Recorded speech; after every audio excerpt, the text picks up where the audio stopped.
Good evening and welcome back to another episode of Howard County Radio.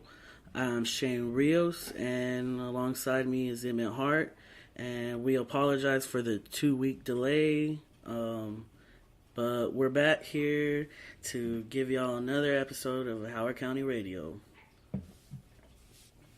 What's up, man? It's been a crazy 2 weeks.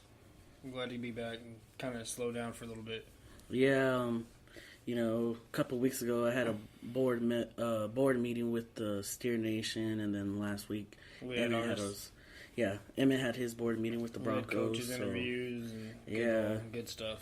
So speaking of head coaches, why don't you go ahead and tell us a little bit about that?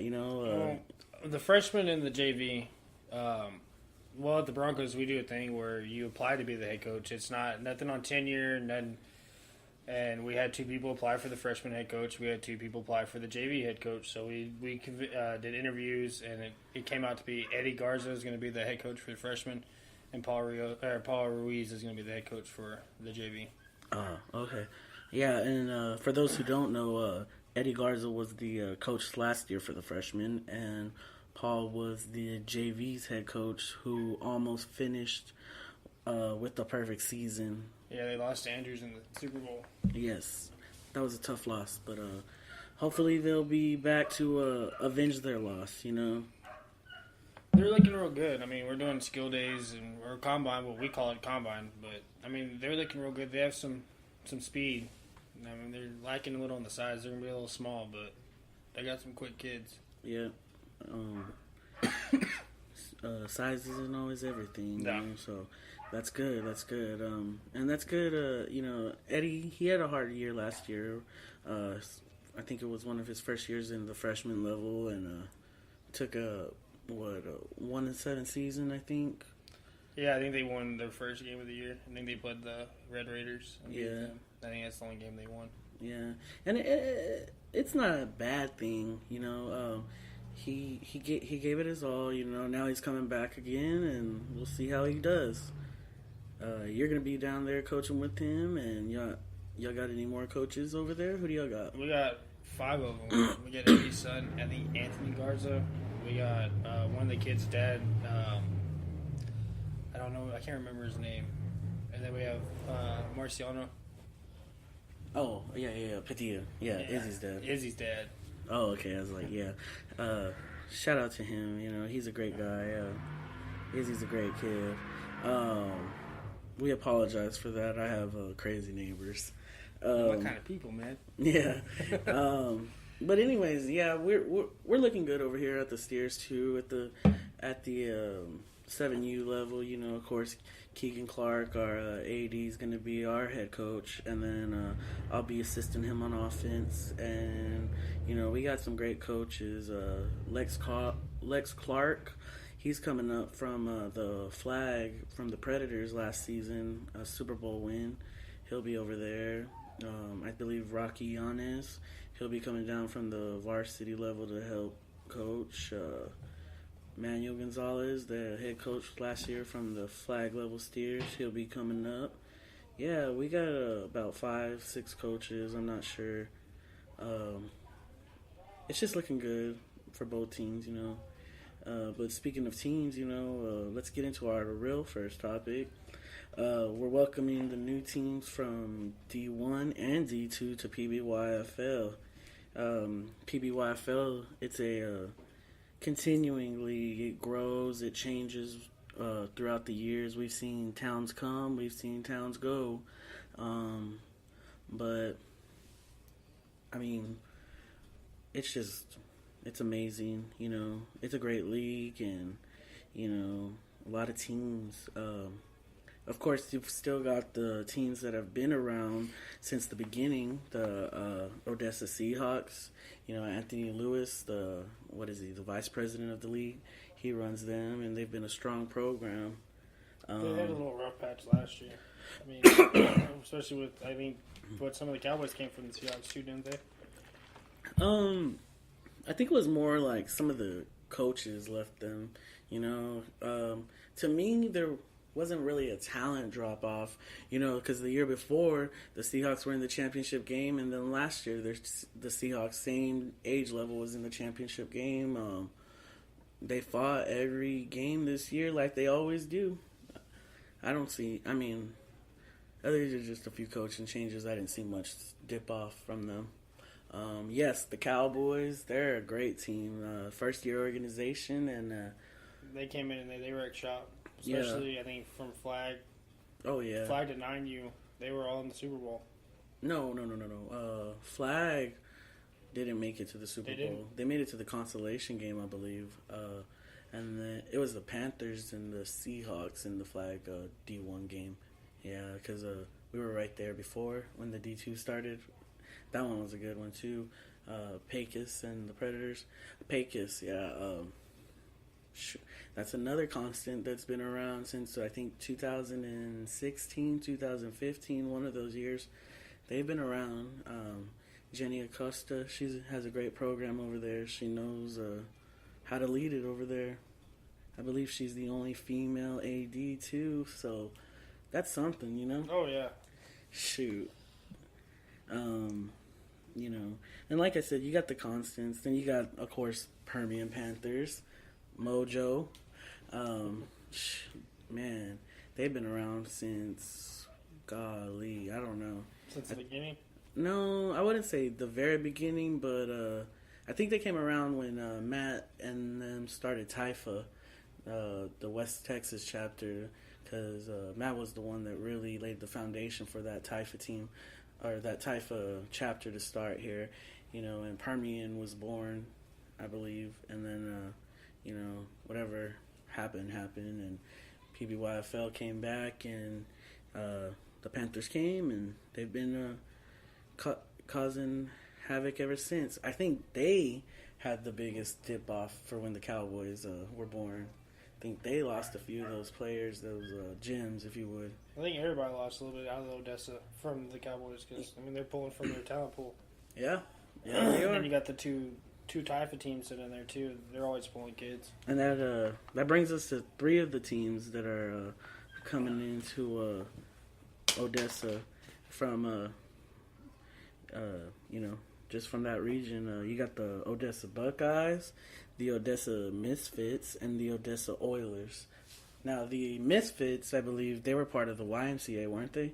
So. Yeah, they were part of the YMCA, so they're just coming over, kind of bringing their teams over and stuff, Not much of, I'd say, a talent issue there since they're bringing their own, Yeah, they're keeping their same kids. Yeah, what's going to be interesting is the Buckeyes and the Oilers, how's it going to affect that talent pool, like you said, adding two more expansion teams to a city that has, I guess 3 leagues in it, You got,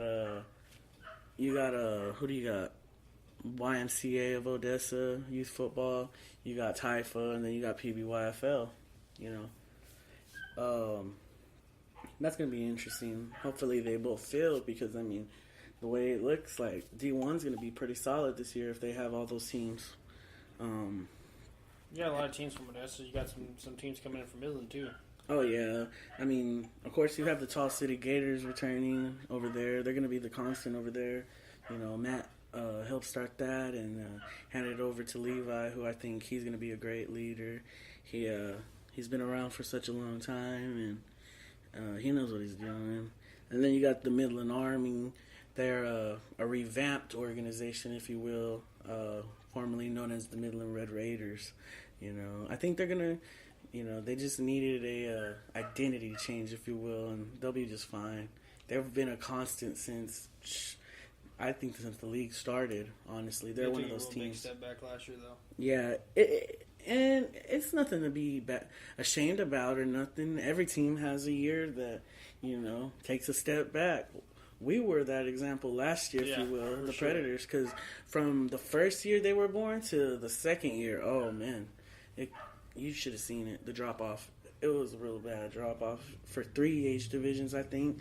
I think we picked up the freshman division, if you will. And then you got the Midland Rebels and the Midland Mustangs. Man, the Rebels, that's going to be interesting because they actually have an alum from Midland Lee running them, R.E. Hopkins. You know, he went to Midland Lee.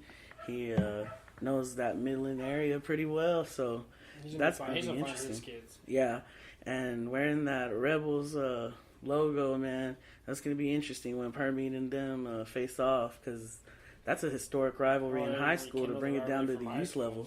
Yeah, it's bringing on down to youth. That's going to be interesting. And then the Midland Mustangs, I believe they're branched off of Midland Christian, private school there. You know, that's a nice school there. Hopefully they find the right leaders and get the kids they need so we can get this league just going in the right direction. You got the Constance of Midland, and now you're adding the expansion teams. And plus, you still, in that area, you still got to compete with Taifa. Right. Yeah, and Taifa's a great league. I mean, probably the greatest league in Texas. But to sit there and say that we're going to have trouble competing with them, I don't think so. You know, it's always that constant traveling issue once they get into playoffs, you know. Yes, you have some parents that are willing to do it, but then you have some parents that experienced that last year that are probably saying, no, that's not for us, you know. Well, I mean, either both leagues, you're going to travel. Yeah. No matter what. I mean, but the furthest we go is what, Pecos? Yeah. And then for D1, it'll be Lubbock this year because we add in our first Lubbock team, the Lubbock Rough Riders, formerly known as the Lubbock Texans of Taifa. They've taken a step back of the traveling, and they want to show Lubbock, I guess you'd say, its own special TLC, if you will, because what we're doing, our league's about, is just trying to create the best football in West Texas. Start with our area right here. That way, once they get up there, they branch out and they're ready to take on anybody, you know. But they got to focus on their area first, you know. Area is always the first part. You got a big talent pool out of Lubbock though too. Yeah, that is true. They're the only PYFL team. Yeah, they are the only PBYFL team. There is the 806 Spartans, though they're an expansion team this year for Taifa, and hopefully, you know, that doesn't. But if they're the only two teams, then I don't see that really taking anything. They've got a big talent. I think they're going to end up splitting the talent evenly. Hopefully. Yeah. I think they're going to be a good team. Good for the D1. Yeah. And then in D2, you know, we're not really bringing anyone new besides one. You know, we got one new team, the Pecos Patriots. To me, they're the wild card because, well, they're only bringing in one age division, the freshmen, what we coach in. So that's going to be interesting, you know what I mean?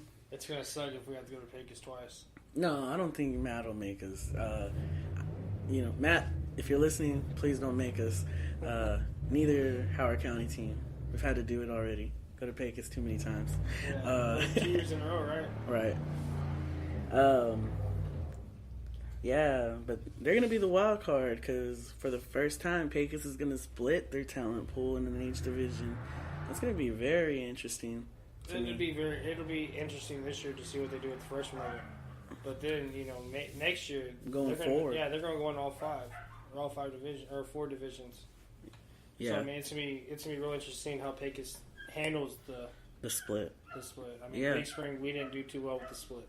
No, we didn't. But yeah, they're gonna be, you know, you can't never knock Patriots. You can't ever knock Pecos, man. That town, they just have something about them, I guess you could say. Something in their talent pool. Well, I mean, they have that winning attitude. Yeah. You know, they know how to win. They've been there. They've done it. You know, that's key. They've got that culture to where, hey, we're winners. This is what we're going to be, and this is how we're going to do it. Right. And that's great. And that's what we're trying to instill down here in Howard County, you know, winning. We really are. I mean, it's, you know, look at the Broncos last year. Their JV they lost in the Super Bowl. Their varsity won the Super Bowl. The Predators flag won the Super Bowl. Yeah, that's super.